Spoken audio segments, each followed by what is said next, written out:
Winter is getting closer and closer, and it's getting really cold and dark here in Sweden, which is kind of depressing. But you want to know something that's even more depressing? The amount of cancelled Star Wars games we have. So today I wanted to take a little trip through history and talk about cancelled Star Wars games. A lot of them. Because from what I can count, there's over 35 cancelled Star Wars games in total, ranging from old Atari games to most recently games by EA such as Battlefront 3 or Project Ragtag. I'm gonna do this in a chronological order and start from the very beginning.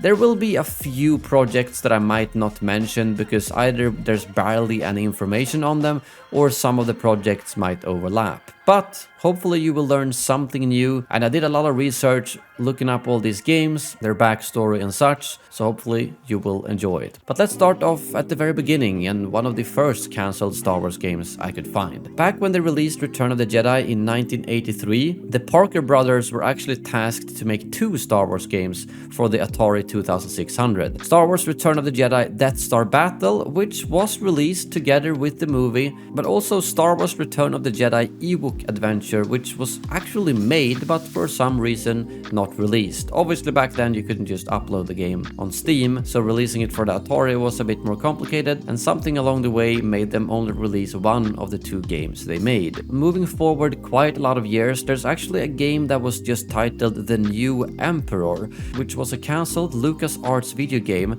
that was in production around 1998. The story would have taken place in the post-original trilogy Star Wars universe, and rumors would appear that the Galactic Empire was trying to name a new emperor, and C-3PO would then be sent as a spy. And LucasArts planned on using real actors and blue screen technology for the story, but that's pretty much all the information we have about that project. Another pretty early cancelled game is Project Hermes, which was supposed to be sort of a sequel to the Star Wars Super Bombad racing game and was set to be released in 2002. The project was cancelled in 2001, but according to the few screenshots available, it seemed to use the same kind of cartoon design as Super Bombad Racing did. Moving on a little bit, we get to Star Wars Dark Squadron. This was a game that was supposed to be set within the Rogue Squadron series, which, as you might know, released 3 games between 1998 and 2003. And the second game did actually have 2 bonus missions that had an alternate ending to episode 4, where Vader actually saves the Death Star, and this Dark Squadron game was supposed to continue that storyline with you playing basically as the Empire having the upper hand and trying to crush the remains of the Rebel Alliance. And around the same time, Factor 5, who also worked on the Dark Squadron game, worked on an Untitled game that was set to actually star Chewbacca as a mercenary and would be set after Episode 3 Revenge of the Sith. However, it was actually cancelled under George Lucas' direct order. Next up, we have another post-original trilogy game called Star Wars Episode 7 Shadows of the Sith, which was a proposed concept that didn't actually make it into development. So whether you classify that as cancelled or not, that's up to you. But some of the games I do talk about here never actually made it into development, but was on either planning or prototyping stages.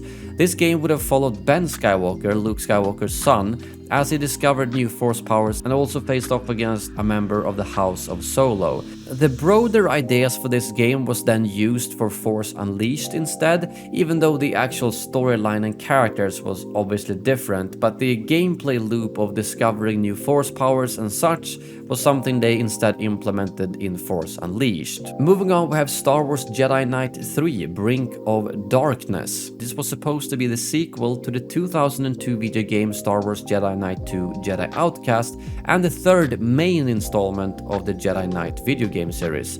It was supposed to focus on Kyle Katarn and basically conclude his story, but despite those initial plans, LucasArts decided to not proceed with the sequel after they released Star Wars Jedi Knight Jedi Academy instead. And something you will notice a lot on this list, which isn't just for Star Wars games, is that there is a lot of 3rd games that gets cancelled. And I don't really know why that is, but it is unfortunate. Next up, we have a quite big project that LucasArts was doing, basically an entire video game series called Star Wars Rebel, which would feature Star Wars Rebel Agent, Star Wars Rebel Fury, Star Wars Rebel Warrior, Star Wars Rebel Scum, and Star Wars Rebel Jedi.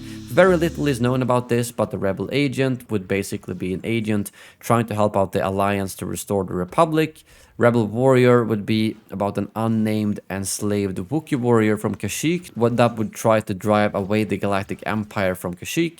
And the Rebel Jedi would be an unnamed Jedi that would have tried to defeat the Galactic Empire. So that's about as generic plots as we know. I kind of understand that this didn't really happen. I don't think I've ever heard about a game franchise that starts developing 5 separate games at the same time. It's a bit too ambitious, to be completely honest. So they had the logos and the ideas for this, and some of the games were probably in development, but at the end they never saw the light of day. In 2004-2005 they also worked on Star Wars Smuggler, which was reportedly a cross-platform multiplayer game that would allow you to customize your smuggler character, and then you could smuggle and trade between Facebook, tablets and consoles. And cross-platform back then, almost 20 years ago, was not very common, so this would probably have been a big thing, but I would also imagine that tech-wise it was probably very hard to pull off, which is why they pulled the plug on this project. Another game that was cancelled around 2005 was a Untitled Fighting game that was set to be released in 2005 for the Xbox actually, and even though this is the only image I can find of it now, there was a short demo that showed Darth Maul and Revenge of the Sith era Anakin as playable characters and the Death Star 2 as a possible location. And to be honest, I think the reason to why they cancelled this is because they released the Revenge of the Sith game in 2005, and that game pretty much had this kind of combat. Sure, it didn't have Darth Maul and focused on the characters in Revenge of the Sith, but it's had the same kind of gameplay, and on top of that we had Battlefront and Republic Commando. There was a lot of games being released around that time, so I think this game simply was too similar to some of the other games being released around the same time. Next up, a quite big one, Star Wars Imperial Commando and Star Wars Rebel Commando. This would have been the sequels to the 2005 Republic Commando, and these were actually planned ahead of the first game's release. And it wasn't supposed to be 2 games, but there was 2 ideas. Do we do Imperial Commando, where you follow the commandos after they go Imperial, or Rebel Commando, where you play as the good side? 2 ideas, basically trying to figure out which one is the best, even though the Imperial Commando idea seems to be what they were actually going for, as there's way more information on that project.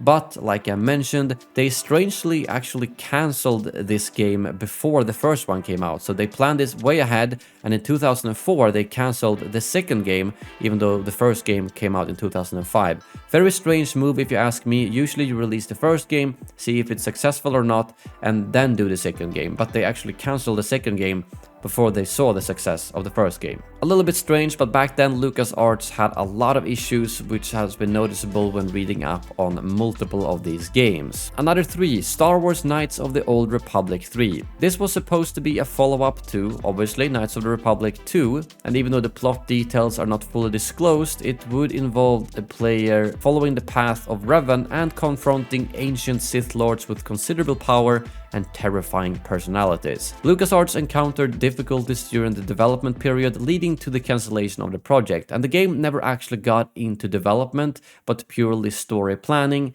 so it wasn't the case of a lot of time being put into it that was wasted. But that's not the case if we move on to the next game, Star Wars Battlefront 3 by Free Radical. Obviously, Pandemic Studios made Battlefront 1 and 2 in 2004 and 2005. So Free Radical was tasked with the daunting Battlefront 3, and they started development in 2006 to try and release it for 2008. And LucasArts were even so confident in the beginning that in 2007 they gave Free Radical the job to create a Battlefront 4 before the third one was even complete. And this Battlefront 4 would actually have been a bit of a what-if story, where you would see what happened with Luke and Obi-Wan as dark side characters, or Maul and Vader as light side characters. Obviously, we didn't even get the third game, so the fourth game never got past early concept, but the third game got quite far into development. They had a very large scope with ground to space, a big single player story, and just basically making Battlefront 2 but way bigger. Unfortunately, Free Radical kept missing deadlines, they struggled with the too large scope and adapting the game to the new generation of consoles.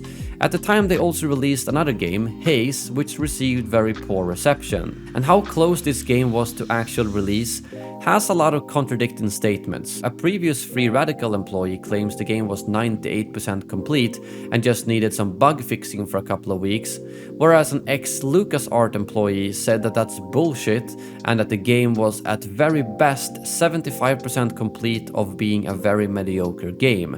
And with all the gameplay and builds that are actually out from Battlefront 3, I personally lean more towards the LucasArts employee part, because the gameplay we can find and the builds, if that was 98% complete, the game would have been crap. That's all I can say. Performance-wise, bug-wise, and just polished-wise, it wasn't very good. That being said, if they would have gotten all the time they needed and maybe more developers since they kept missing deadlines, I think that could have turned out to be a great game. But I also understand if you struggle consistently with the development, at some point the plug has to be pulled. But I do think it's quite interesting that the statements regarding this game are so contradicting depending on what source you talk to. Moving on to a Wii game, Star Wars Trilogy. This was supposed to be a game that had both space battles, speeder bike racing, and lightsaber battles, and it was actually pretty much completed, but didn't actually release due in large part to the financial crisis of 2008. And one of the developers even said the following: "Believe me, if you saw it running on the Wii at 60 FPS,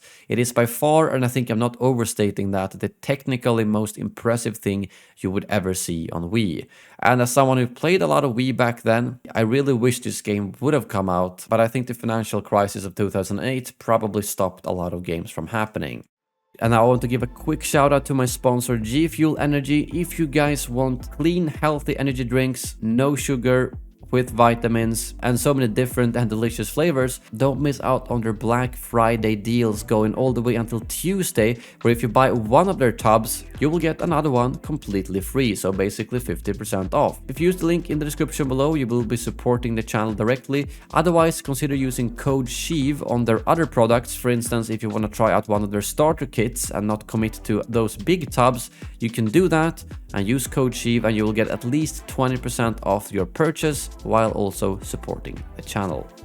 Next up, we have Star Wars Outpost, a project that I'm also quite intrigued about, which would have been a almost Farmville-like game, but in the Star Wars universe, allowing players to construct empires and such. Despite undergoing QA testing, the game was ultimately scrapped, and it was planned for browsers and mobile platforms, and incorporated unique features, including the ability to betray other players for resources and strategy elements inspired by games like Settlers of Catan and EVE Online. So I think that type of Star Wars game could actually work now too, a more chill, laid-back, tactical game, and maybe that's something that Respawn are working on. All we know is that it's a strategy-based game. Next up, we have a game that's gotten a bit of attention over the last couple of years, Battle of the Sith Lords, which had the working title Maul, and you might have seen some gameplay clips from that before. It was developed by Redfly Studio under LucasArts and started development in 2010 and was cancelled in 2011. But when you read about it, it seems to have been a very strange development,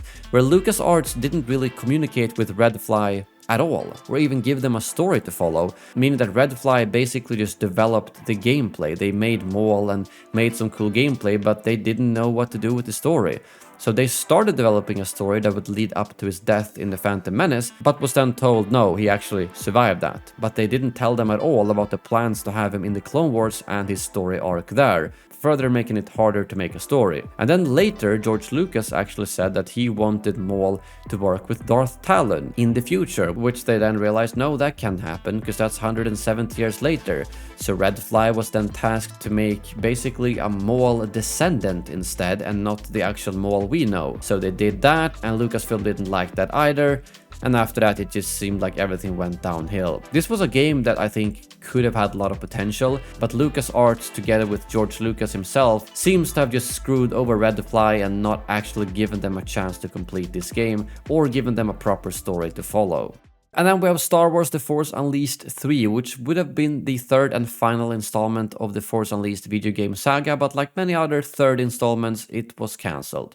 It would have focused on Starkiller and Darth Vader teaming up to overcome a new threat from the Emperor that would then have replaced Vader. The game would also have featured a co-op system, so you could play as Vader and Starkiller together with a friend, and it would have more open world elements than the previous game. Unfortunately, the game never got past the idea stages and never went into active development, which I really think is a shame, as that was a series that had a lot of potential and I would have loved to see more of Starkiller and Sam Witwer. Another big one is of course Star Wars 1313, as this is a game that had trailers and announcement but was still cancelled. In the game you would have played as an unidentified bounty hunter who would then be killed by another bounty hunter, later revealed to be Boba Fett, and the player would then take over Boba Fett for the duration of the game, and you would be navigating Coruscant's underworld of level 1313.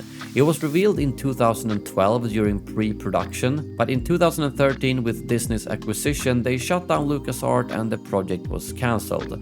According to GameSpot, the game had experienced major production difficulties that put it in danger of being cancelled even before Disney acquired Lucasfilm. So even though I've heard a lot of positive stuff about the game and its development, I don't think it was the case of everything being smooth sailing and the project almost being done and Disney just shutting it down, because if they saw a lot of potential I think they would obviously have released it. But it's unfortunate because it's another game project that looked very promising. The next project is one that I think is very interesting, as it's something that could be relevant now: Star Wars First Assault. It was supposed to be a first-person multiplayer shooter that very little is known about, despite there actually being a few trailers and gameplay out there. The game wasn't very far into development, but it was a multiplayer focused game and it featured gameplay very similar to both Battlefront and Republic Commando, and it was cancelled around the closure of LucasArts. I think it's one of the more intriguing games, as it's basically the kind of game we would need now when they realize that Battlefront might be a little bit too big of a scope and require too much to succeed. A more focused, gritty multiplayer shooter is exactly the kind of thing we would need right now to revive the Star Wars multiplayer fanbase. So I think a Star Wars First Assault-like game would be excellent to release right now. Obviously Respawn are working on a first-person game, but they've said it's a single-player game, which is extremely disappointing, as I think something like First Assault would have a lot of potential. One of the first Star Wars games that Disney worked on was Star Wars Attack Squadrons, an online browser-based space combat game developed by Disney Interactive and Area 52 Games, and it released a teaser trailer in December 2013 and had a closed beta pretty closely after that in January, and only 5 months after the beta it was announced that the game was cancelled, which I guess kind of speaks for itself. I think it just means that the game wasn't very popular. I personally didn't play that closed beta, but it's pretty rare that you release a beta of a game and cancel it after that, so it must have meant that the beta went very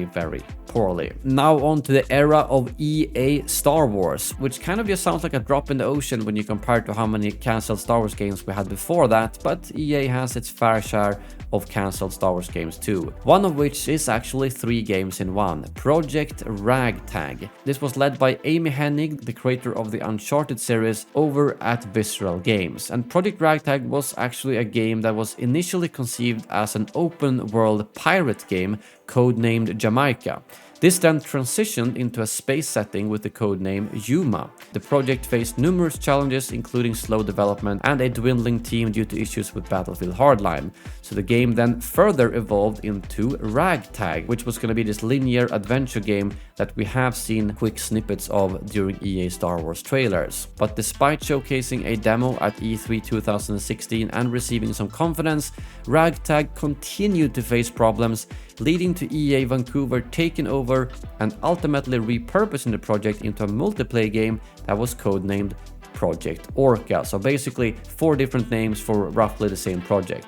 Visceral Games was then shut down and Ragtag was officially cancelled in October 2017, with EA Vancouver also abandoning Project Orca. I want to add though that it is rumored that Amy Hennig's new studio, Skydance New Media, who are also working on a Star Wars game, might be reusing a lot of the Ragtag assets and characters in that game, so that entire game might still see the light of day in some shape or form. In 2019, a Battlefront spin-off titled Project Viking was actually in development by Criterion and EA Vancouver, which was then aiming to reuse some of the assets of the previously mentioned Project Orca. Unfortunately, the timeline they got was way too tight, night, and it was said that there was too many cooks in the kitchen and the game didn't get very far into development before it was cancelled, which I think is a big shame, as I always thought that a Battlefront spin-off might be one of the best ways to continue the Battlefront franchise. But yet again, that was cancelled. And arguably the most infuriating cancellation of them all, Star Wars Battlefront 3 by EA. After the incredible recovery of Battlefront 2 and its popularity being at its absolute peak, they decided to cut the support for the game, which led everyone to hope that maybe we'll get a Star Wars Battlefront 3. And Dennis Brandwald, who was the lead designer on Battlefront 2, did try to make this happen. I think back in April 2020, they stopped the support of the game, and that means that they stopped work on the game months before that. And Dennis didn't leave DICE until later that year, making me believe that he probably worked 6 to 12 months on trying to make Battlefront 3 actually happen. He's actually said straight out after that he left DICE because they didn't allow him to make Battlefront 3 and that he had some killer ideas for the game. A large part of the Battlefront 2 team also left after being told that Battlefront 2 was stopping support and were not making a Battlefront 3, and it was really tough for a lot of them to move over to Battlefield 2042, a project that they didn't necessarily believe in, and I also know how extremely well the Battlefront team functioned, so to have that one basically shut down and cut up into another team when they knew that continuing Battlefront 2 or making Battlefront 3 would be the way to go was probably extremely infuriating. Obviously Battlefront 3 never got into development stages, but it was at concept stages and they ran blind tests to actual players, and according to Dennis it actually rated the highest of any games they've ever done at DICE, showing that yet again they probably or they definitely made a big mistake focusing on Battlefield instead of a Star Wars Battlefront 3. Lastly on the list we have the KOTOR Remake, which again, I'm not sure if it should be on this list or not. It's been cancelled and then it's been not cancelled, and then it's been cancelled and then it's been not cancelled. But last week Jason Schreier actually talked to some developers at Saber Interactive, who were the ones who took over from Aspyr, and he says the following: "Is it alive and will it ever come out? Are two very different questions. A third is, if it ever does come out, what does it look like? That said, I've talked to two people at Saber who both say they're currently working on it, so I don't believe the comment that it isn't being worked on in any way right now is true." So yeah, a few people are working on the game, but it doesn't really sound very promising, does it? It's more like, oh yeah, we're doing something. But based on a lot of other sources, this is a game that they almost want to can at this point. So even though not officially cancelled, I think the KOTOR remake will probably never see the light of day. And that is the history of cancelled Star Wars games. For me personally, nothing will ever beat the disappointment of DICE Battlefront 3 never happening, and then basically throwing that entire development team who made Battlefront 2 what it was out of the window. But I'm curious, which one out of all of these cancelled games do you wish that you had a chance to play? And which of these games can you truly understand that, yeah, maybe it was the right call to cancel them? I'd love to know. It was fun to do all the research for this video and make a bigger project, so hopefully the video does well and I can do more of these in the future. I'd love to know if you have any other particular Star Wars gaming topics that you think could fit in a longer format video like this. Thank you very much for watching, and as always, may the Force be with you.